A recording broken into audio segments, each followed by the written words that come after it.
falha frenas, né? Muito bom. Olá! Economistas do mercado financeiro reduziram novamente a estimativa de inflação para 2019, de 3,44% para 3,43%. 25 anos atrás, 3% chegou a ser a variação dos preços em um único período do dia. As maquininhas de remarcação de preços eram muito utilizadas. O Brasil namorou com a hiperinflação.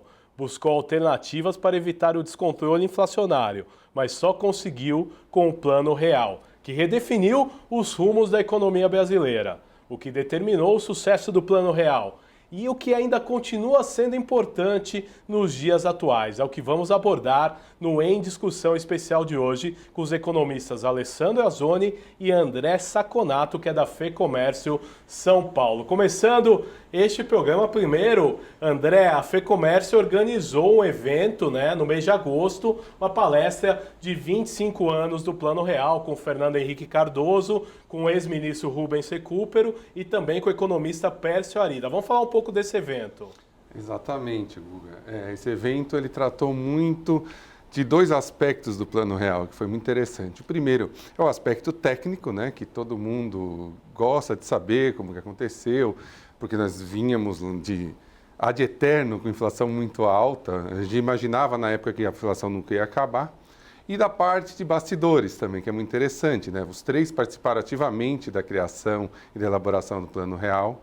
E foi muito interessante saber como que o ex-presidente, já falecido Itamar Franco, participou, como cada um teve a sua dose de contribuição e também como que outros economistas na época, um Dream Team que a gente falava, o Pedro Malan, estava o André Lara Rezende, o Gustavo Franco, vários economistas, como que participaram, qual foi a cota de cada um para o sucesso do Real. Eu ajudei a fazer o processo de mudança da moeda e a criação do Real. As pessoas pensam que foi um ato, não é um processo longo, levou tempo, e aqui os que estão presentes e outros mais é que fizemos, mas claro que é um momento para celebrar, sem dúvida.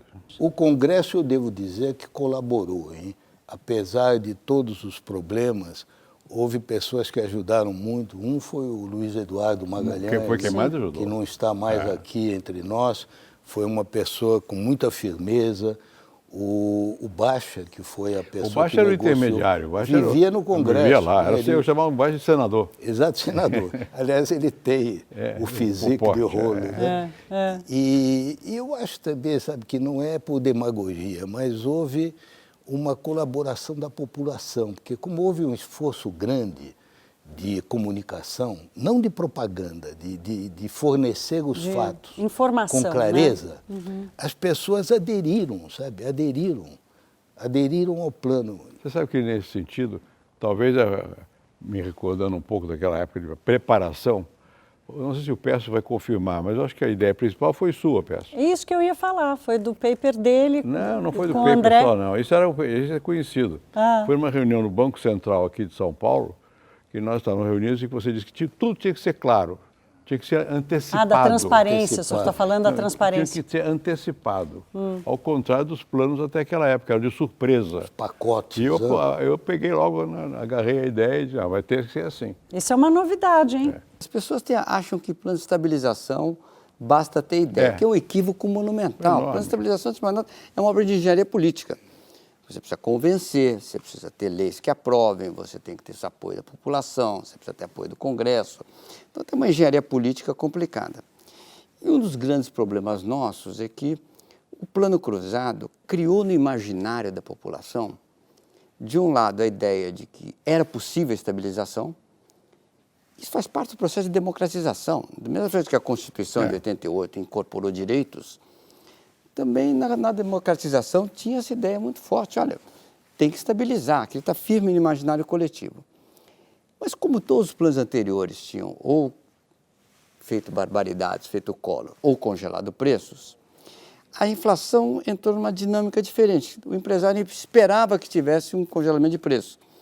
Aí, como ele esperava que tivesse congelamento de preço, ele queria estar em boa posição quando tivesse congelamento de preço, que ele tem uma gordura para queimar quando o preço dele fosse congelado. O resultado da inflação, entre um plano e outro, a inflação acelerava. sozinha, independente de política monetária, política fiscal, era um fenômeno expectacional. Por inércia. Por inércia. Nesses 25 anos de Plano Real, quais os avanços para a economia brasileira? Primeiro que nós criamos uma nova geração que não sabe o que é viver com um processo inflacionário. Os nascidos de 94 para frente não sabem nem como era esse caso da hiperinflação, onde nós dormíamos com um preço, no dia seguinte já era outro, e assim a gente não conseguia fazer uma aquisição. Então era uma compra de estoque, a gente tinha uma dinâmica muito grande de recuperação do ativo. Então o nosso salário era corrompido no mesmo dia. Então, quer dizer, se você não fizesse uma aplicação diária, para pelo menos você não ter uma deterioração, não ter a perda, era muito grande. E nós criamos uma geração que veio com uma saúde, ela veio com uma saúde financeira muito próspera, e que fizeram praticamente, o grande problema, acho que eu vejo daquela período anterior, a gente usava muito a inflação inercial, né, que era automaticamente, acabou o mês, eu já indexava no mês subsequente, então eu já assumia aquela e eu já ia indexando, e essa inflação era uma doença. E com essa nova geração, de 94 para cá, esse conceito ele não foi sendo repassado, era um repasse.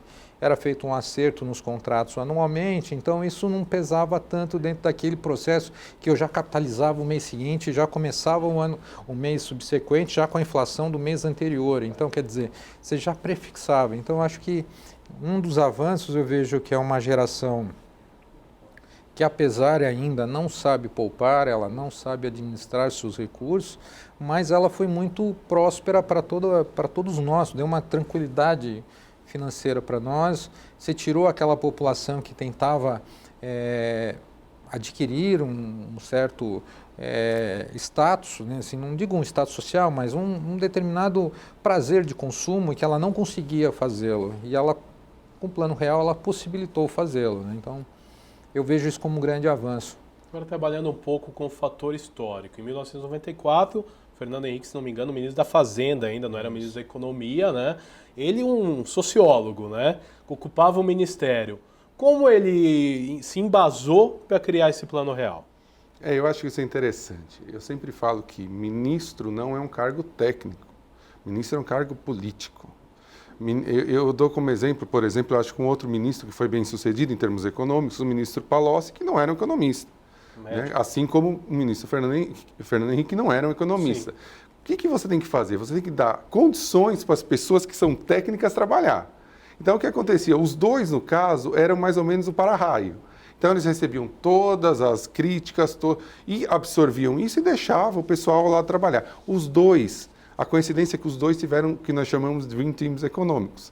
O ministro Palocci também teve Marcos Lisboa, teve Bernard Api, teve Joaquim Levy, teve Murilo Portugal. Era uma série de...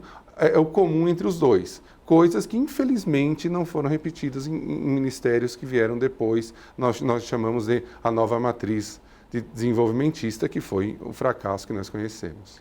Mas o mais importante já foi dito aqui. Foram duas coisas, a meu ver. Primeiro, equipe. Hoje falava equipe econômica, os jornalistas gozavam, equipe econômica. Foi a o Hélio melhor Gaspari, que o né, Brasil que já inventou. teve. Pois é, foi de gente Foi. brilhante. A melhor equipe que o Brasil O Gustavo, o Baixa, o Pércio, já o teve. André. O Dream Team. O Dream Team. Realmente o Dream Team. Bom, então isso foi muito importante. E o segundo foi explicar o país. Eu me lembro muito de um dia que eu fui no auditório do Silvio Santos, que naquela época era um auditório alugado nas margens do rio Tietê. Bom, cheguei lá, ele estava se maquiando, mandou que eu entrasse. E eu explicava ao Silvio Santos o negócio de URV. Ele repetia, repete, não entendi. Eu digo, não entendeu nada. Bom, aí saímos, ele me deu a mão, fomos juntos ao auditório. Ele me disse no caminho, olha, eu vou falar para pessoas que têm idade mental média de 12 anos. Ele deu um show. Quer dizer, ele explicou melhor do que eu seria capaz de explicar o que era aquilo. Qual era o problema? Era a oposição de esquerda. Não entendia nada. Nós fomos o tempo todo criticados. Por que não aumentava salário? Por que fazer austeridade fiscal. Real é pesadelo, não é sonho. Então, e mesmo depois, parece, toda privatização... Parece real, mas é um pesadelo. É um pesadelo. Durante o plano... Olha, eu chamei o Lula e o Zé Dirceu à minha casa para explicar a eles. Né? O Zé Dirceu só fez uma pergunta: e você é candidato? Porque a preocupação deles era política. Era política, era eleitoral. Eu, na época, não era candidato a nada. Eu era candidato a estabilizar a economia. Né? Mas sabe que uns dias antes do lançamento, que o lançamento foi dia 1º de julho, né? Uns dias antes veio ao Ministério da Fazenda uma delegação da CUT, chefiada pelo Vicentinho. Vicentinho. Que era o mais razoável dele. Muito, né? Eu o conhecia até, mas foi aí que eles me falaram desse slogan, né? Parece real, mas é um pesadelo. E que eles disseram que iriam à rua, né? E eu então disse a eles: vocês vão quebrar a cara por uma razão muito simples. É que esse pessoal que vocês pensam que representa, pessoal pobre que ganha salário mínimo, é aquele que mais sofre com a inflação, porque é onde o salário derrete no bolso. Então eles vão ver imediatamente a importância da moeda. Vocês deviam apoiar a moeda, em vez de ficar contra. E não deu outra. Eles começaram a mobilização, depois de 2 ou 3 dias, ficaram sozinhos. Eu falei com os principais líderes sindicais da época, todos. Chamava e explicava isso, porque eles queriam reconversão do salário a cada 15 dias. Vai ser diária. Né? Dizendo, vocês só vão ganhar. Eles entendiam, mas iam para a imprensa e diziam o contrário. O grande número, né, de desemprego que nós temos hoje no Brasil, você acha que é um sinal que precisa de ajustes na economia e talvez como foi o Plano Real na época? Eu vejo assim, nós temos que entender assim, o Plano Real, nós vimos de um processo hiperinflacionário. Se a gente pegar de 60 a 94, nós tivemos quase 1 trilhão de % de inflação. Então, não se buscou-se planos alternativos para você tentar controlar a inflação. E o bem lembrado do André é que o real é um plano de estabilidade, econômica, ou seja, ele vai equacionar a questão da hiperinflação. Ele não é um plano de desenvolvimento, como a gente teve os planos nacionais de desenvolvimento econômico, onde você estabelece um plano de crescimento da economia. Então, realmente, nesse sentido, eu vejo que faltou, assim, é um plano de estabilização, ok? Como vai ser o procedimento para um crescimento? Você tem que ter hoje, com esse processo que nós temos hoje de desemprego, logo depois que entrou naquele processo da Dilma, eu me lembro muito bem de um evento que estava o vice-presidente Michel Temer, e ele colocou que o grande problema para nós economistas seria que depois desse processo excessivo, como que nós íamos reentregar essas pessoas, que na época eram 10 milhões de desempregados, sendo que as empresas se reestruturaram dentro e se requalificaram os seus cargos dentro da empresa para passar por esse momento de crise. E ele falou: como vocês vão enquadrar, como vocês vão reaproveitar essas pessoas é a missão de vocês no futuro. E eu lembro muito bem disso, e realmente o que nós vemos hoje, você vai ter um crescimento da economia? Vai, mas você vai ter a mesma velocidade de reemprego? Não. Porque as empresas que estavam trabalhando, elas refizeram o quadro funcional, redistribuíram a questão funcional dentro da empresa e investiram em tecnologia.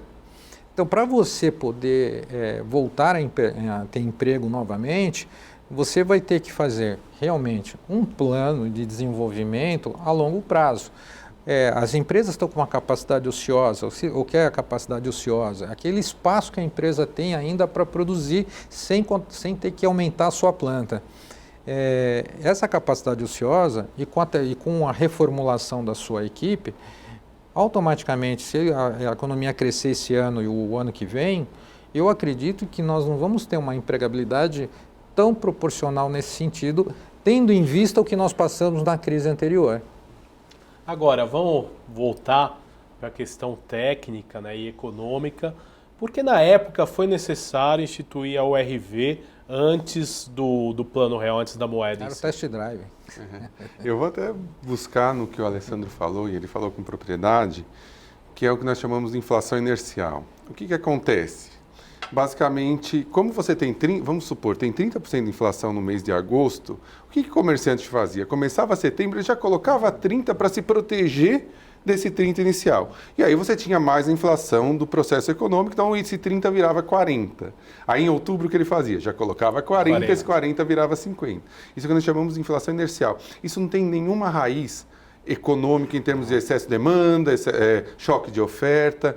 É o que nós economistas chamamos de epsilon, né? Quer dizer, tudo que a gente não consegue explicar tecnicamente.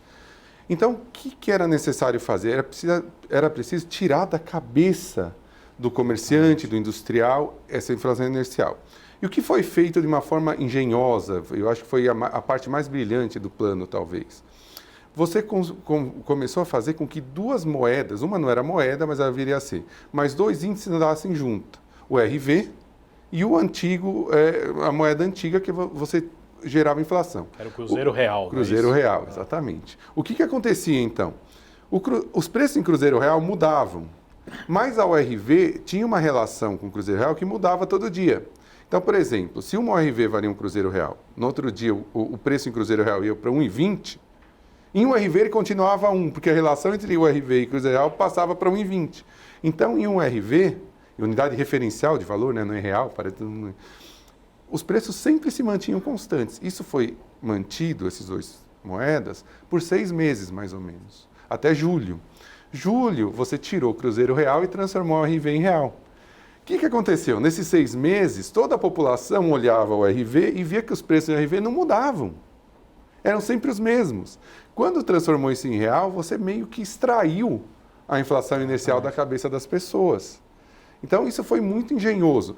Você sabe que houve uma reunião para fazer a URV lá no Palácio, e foi o Baixa, você deve ter estado presente, que foi explicar o Itamar. O Baixa tinha a vantagem que era mineiro também. Mineiro falava. Isso, aí eles se entendiam. O Baixa pediu logo uma dedicatória do Itamar aos filhos dele, Baixa, né? Bom, e o Baixa fez lá uma explicação que tinha um jogo de futebol, todo mundo se levantava ao mesmo tempo, não sei o quê, para o Itamar entender como é que o que nós estávamos pensando e tal. Mas ele tinha dúvidas sobre se isso ia dar certo ou não ia dar certo. Ele apenas confiava. Obviamente, não foi isso que acabou com a inflação.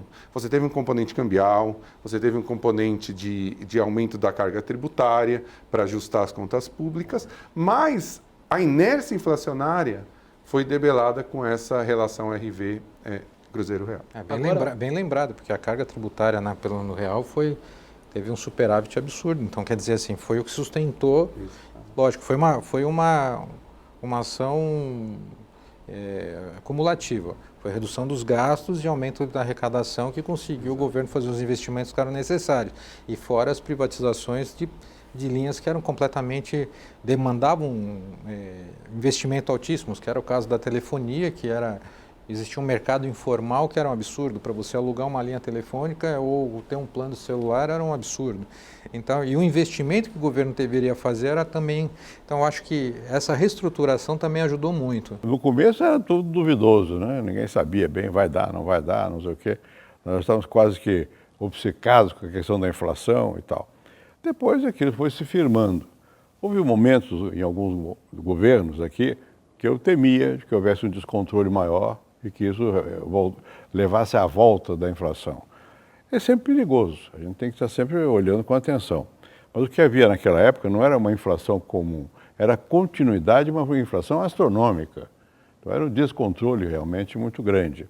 Isso eu espero que não aconteça mais. O Itamar, ele tinha essa ideia fixa de que um plano era possível. Ele não sabia muito bem como, né?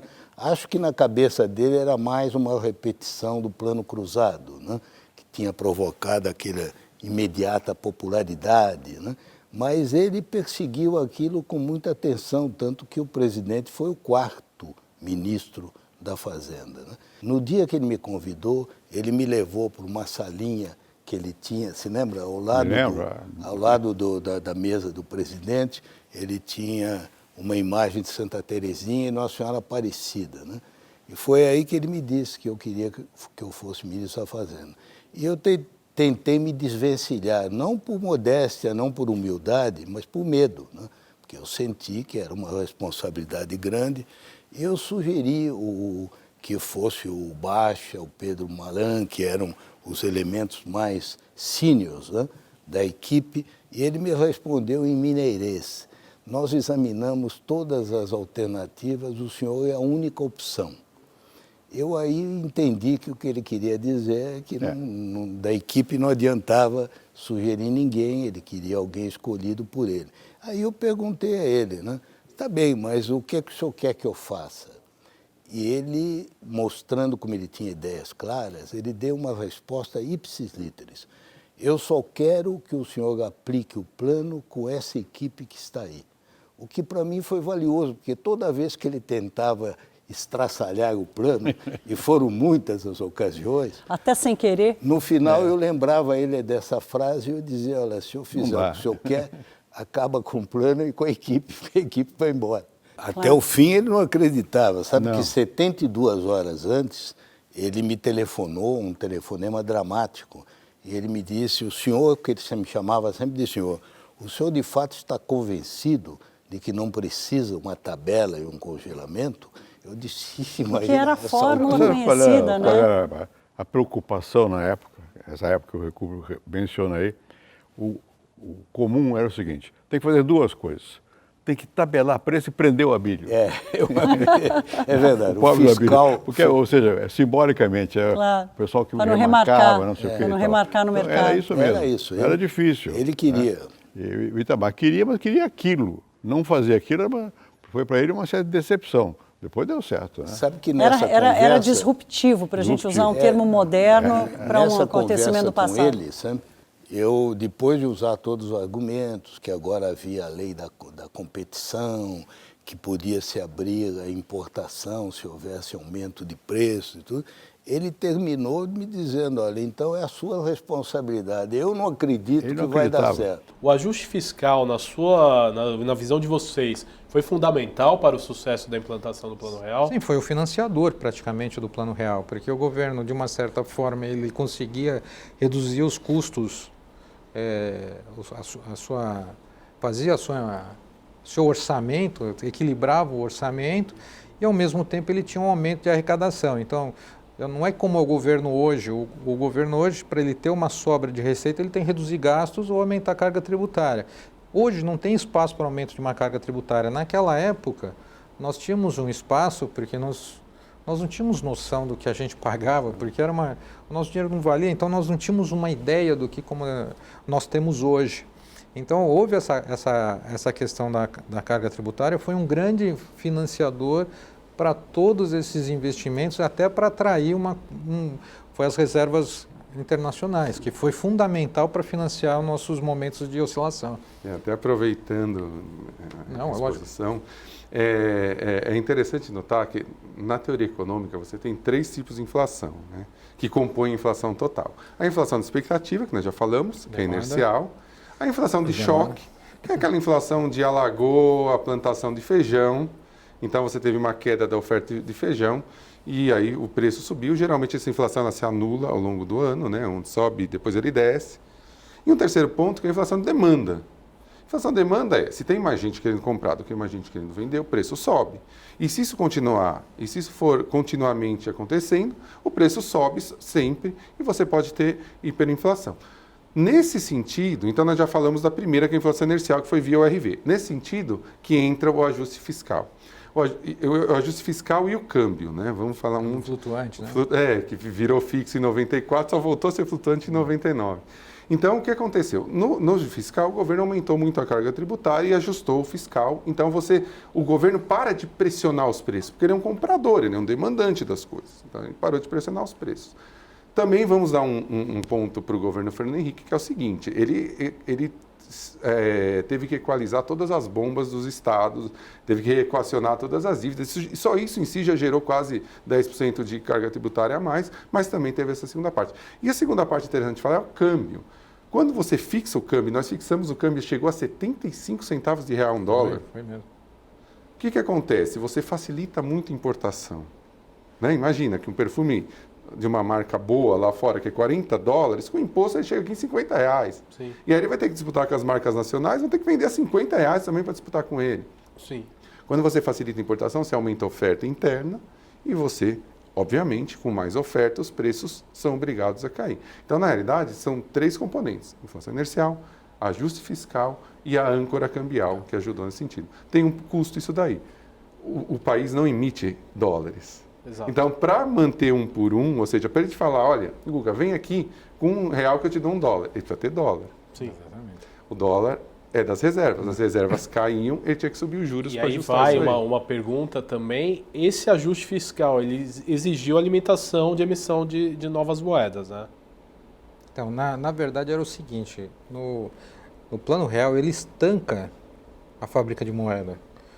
Como que fazia os governos anteriores? Por isso que nós tínhamos aquele aumento de zeros incessantes. A gente tinha um aumento da base zero, coloca zero. Né? Exatamente. Realmente, na época... Nós tínhamos a chamada M1, né, que é a base monetária. O governo emitia moedas para se financiar. Ou seja, cada vez que ele aumentava a base, era aquelas max desvalorização. E as max desvalorização não era relacionado à demanda e oferta da nossa moeda, era porque o governo emitia muita moeda para honrar seus compromissos fiscais ou até de orçamento, e com isso o que acontecia? Ele aumentava, alargava a base, havia desvalorização e aquela fábrica de moeda. Então, um dos pontos vitais foi fechar isso. O governo não emitia mais moeda, por isso que ele fez a conversão de 2.750 para cada real de cruzeiros, né? Então, ele fez essa conversão justamente porque era a base para a redução da base monetária que ele ia conseguir equilibrar. Existia uma expansão da base monetária? Sim, mas ela era escalonada com um plano de governo. Não era uma questão assim como uma expansão somente para emissão de moeda para eu pagar meus custos. É interessante notar, complementando, que esclarecer para o telespectador, que o governo, quando ele emite, porque eu ouço muito falar no senso comum, não, mas o governo pode gastar e depois ele emite moeda, não tem problema. Mas olha que processo interessante. O que acontece? O governo gasta mais, emite moeda. Quando você emite moeda, obviamente, quanto mais moeda na economia, menos valor tem a moeda. Isso chama inflação. E as pessoas que têm moeda no bolso ficam com menos dinheiro. É como se essas pessoas estivessem financiando o déficit do governo. Sim. Quer dizer, parece que não, mas se o governo gastar demais, o povo acaba financiando esse déficit. Agora, com o Plano Real, foi necessário reorganizar o setor público pela questão do imposto inflacionário? Foi necessário também ajuda ao setor privado? Me parece que criou o POR, né, que foi um programa lançado para salvar os bancos, né? Quais ajustes que foram necessários nessa área? É interessante, o PROER ainda com o presidente, quando o presidente do Banco Central, Gustavo Loyola, até hoje ele sofre por causa disso, porque naquela época o presidente do Banco Central não tinha status de ministro, então todas as ações que tinham contra ele, ele está respondendo em pessoa física. Conversa com ele e fala, poxa, isso foi uma coisa absurda. A reestruturação foi necessária, quer dizer, você imagina que você tem todo um sistema bancário que vive no que nós chamamos de overnight, que eram os empréstimos que duravam um dia, né? Quer dizer, tão alto que era, né? Eu trabalhei numa mesa do Bamerindos, a mesa de captação, eu ficava no CDI lá, virando, a gente comprava dinheiro, vendia dinheiro, era uma loucura. Diariamente, né? Quer dizer, hoje em dia, imagina você imaginar um investimento de 30 anos, impossível nessas condições. Então, para passar para um sistema bancário que teve que começar a investir em tecnologia, em tarifa. Quando você tem uma inflação daquele montante, a tarifa é uma parte ínfima da receita dos bancos, né?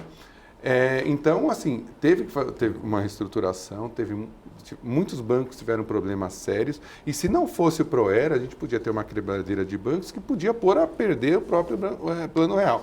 Mas é muito difícil você explicar isso para as pessoas.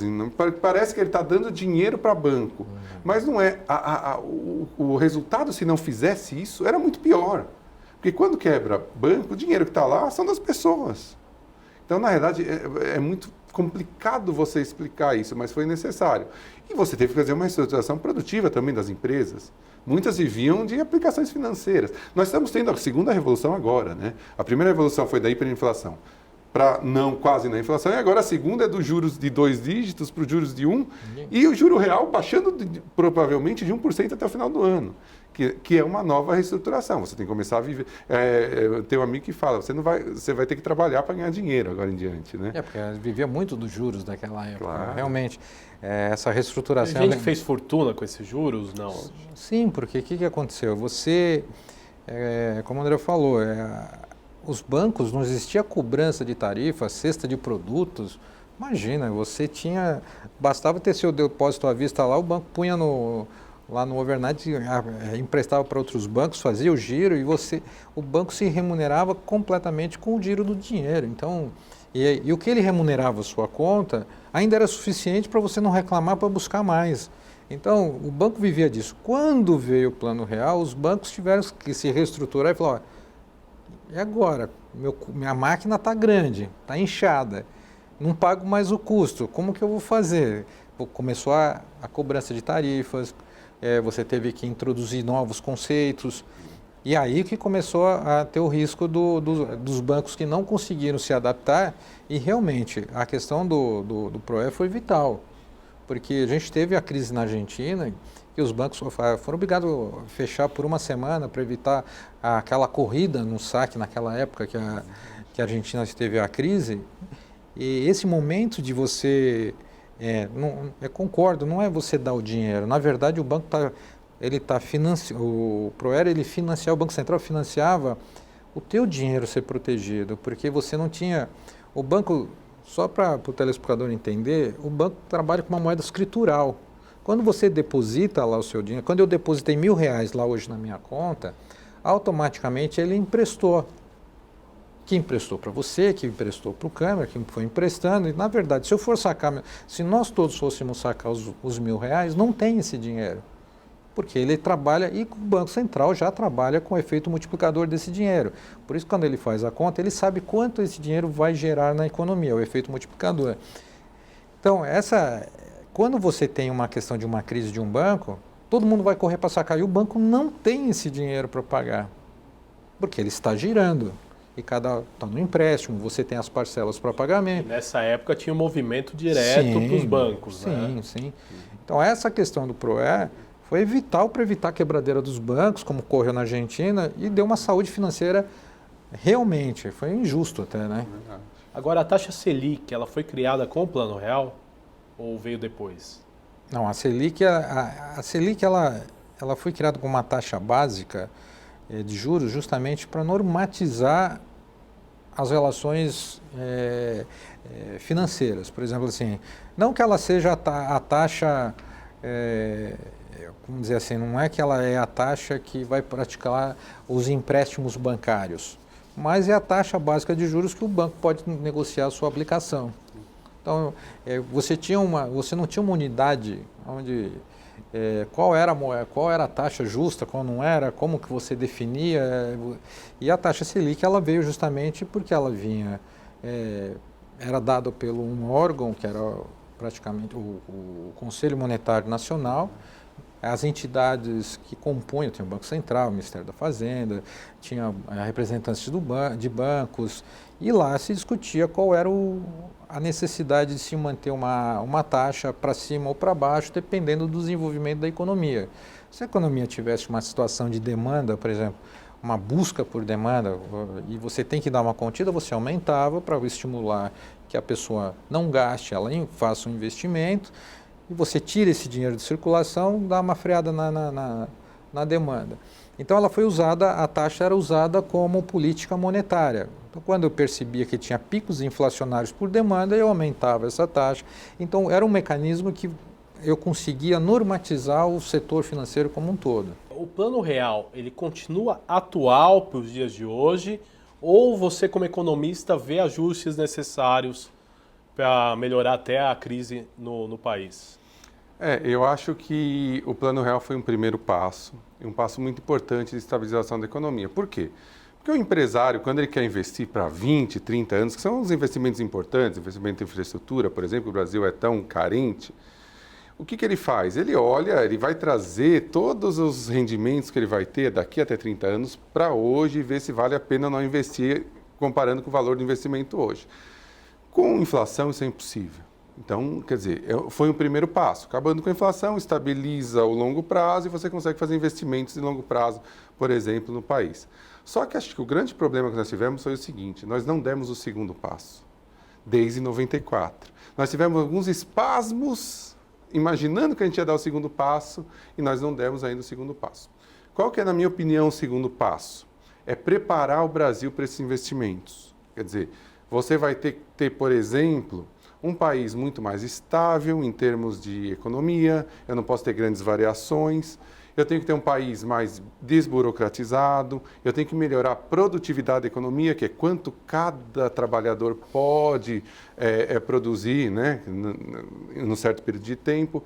Então, nós temos que dar um segundo passo. Eu acho que nós começamos ali em 2003 a ter alguma coisinha nesse sentido, ficamos até 2006. A partir de 2006 invertemos a política econômica, no contrário. Então essa parte de liberalização da economia, desburocratização, tornar a economia competitiva, nós não demos ainda.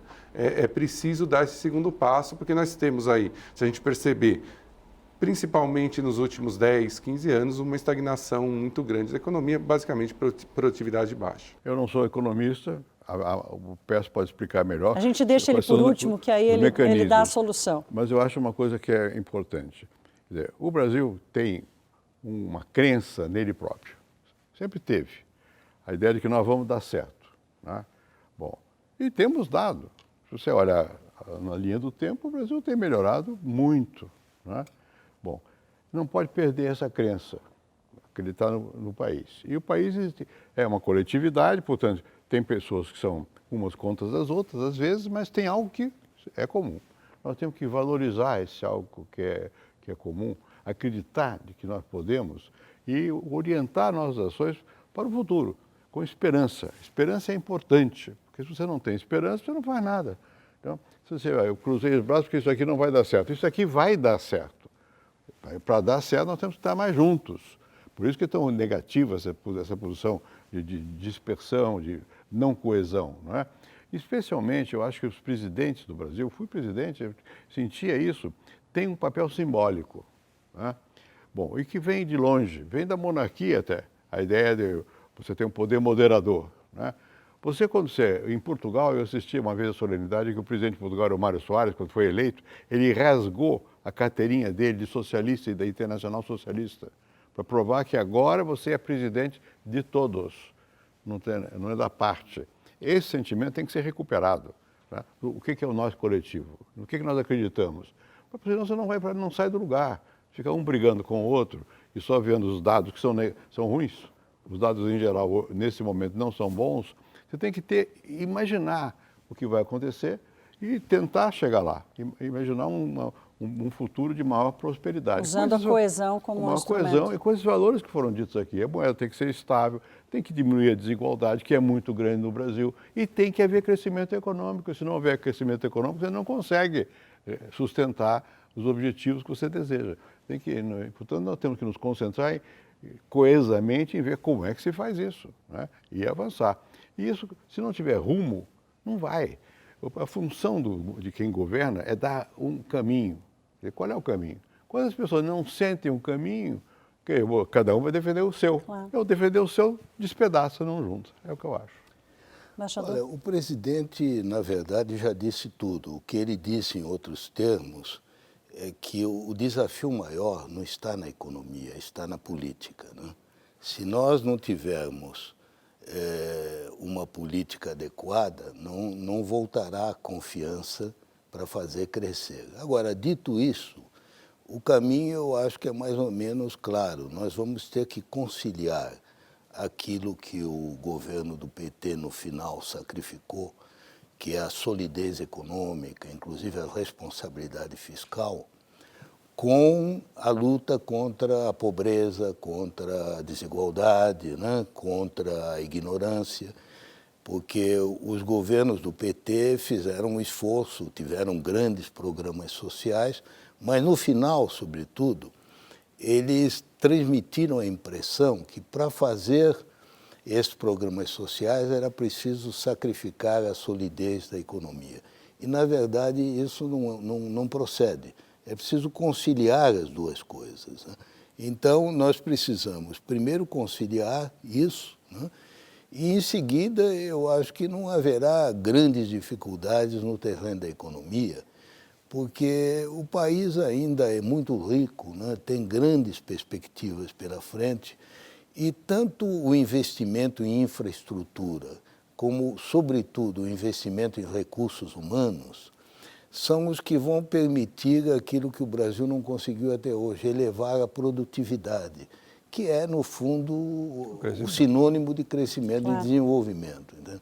Mas, para isso, é preciso resolver, como ele disse, a equação política. O caminho da política. Porque uma política que divide, né, e que lança as pessoas umas contra as outras, não tem condições de fazer isso, né? Infelizmente, não será por aí. Não é por aí. Eu tenho receio, porque eu acho que o problema político é mais difícil do que o problema econômico no Brasil de hoje. Pércio, o Brasil é inevitável? Não, eu acho que a crença que o nosso destino é um destino glorioso é ruim, porque não há nada de automático nisso. Agora, o caminho existe.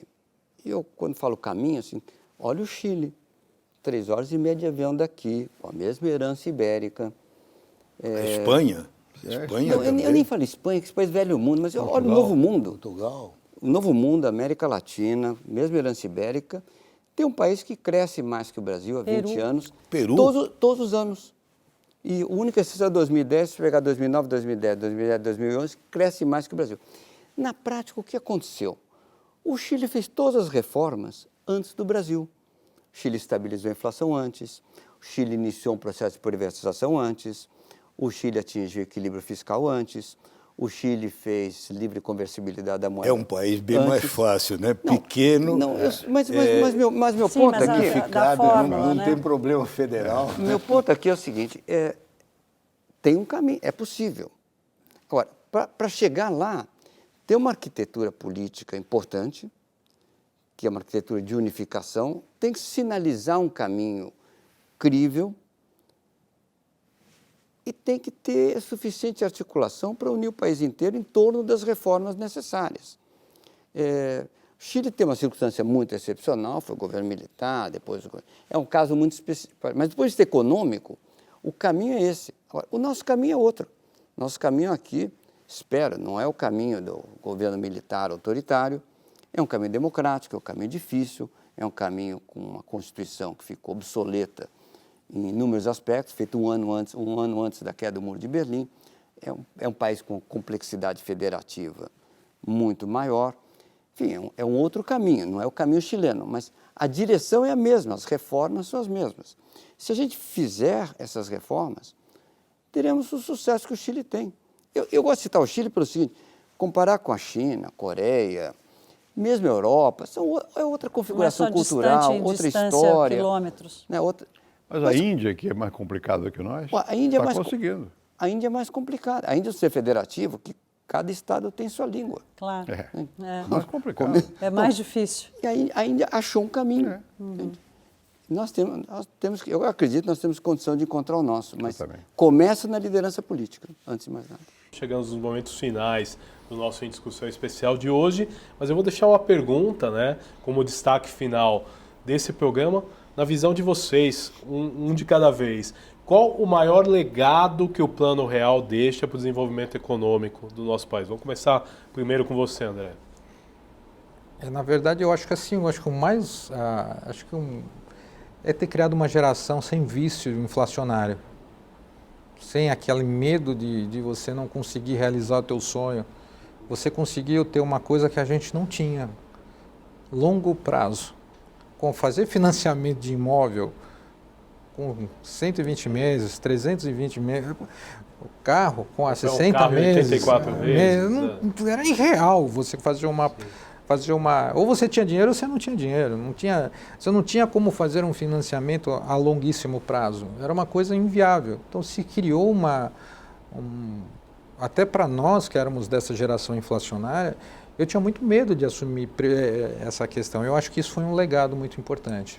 Alessandro, eu quero aproveitar também e agradecer a FEComércio São Paulo, né, por ter cedido as imagens do evento, né, 25 anos do Plano Real, que reuniu Fernando Henrique Cardoso, Pércio Arida e também o Rubens Recupero. Quero agradecer a vocês e também eu peço aí a sua opinião final.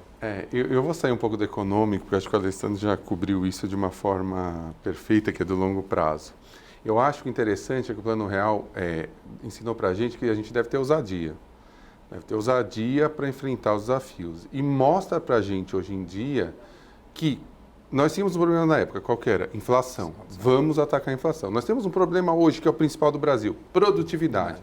Vamos atacar a produtividade. Vamos olhar por que o empresário não consegue investir no Brasil, por que ele tem, quais são os problemas que ele tem, por que ele não consegue gerar negócio, gerar novos negócios. Nós temos um estudo na FEComércio sobre o Doing Business, que é um relatório que fala sobre isso. Vamos estudar cada ponto e vamos combater, porque isso vai determinar o crescimento daqui por diante. E daqui 25 anos vai ter alguém fazendo programa aqui. Olha, como foi o sucesso daqueles programas sobre produtividade. Espero que isso aconteça. Quero agradecer a participação de vocês. Até um próximo encontro, tá? Este foi o programa Em Discussão Especial. Falamos dos 25 anos do Plano Real. Você também acompanhou imagens do evento que a FEComércio São Paulo realizou com Fernando Henrique Cardoso, com Rubens Recupero e também com Pércio Arida. Você pode ver e rever este e outros programas em nosso canal no YouTube. Até o nosso próximo encontro. Valeu!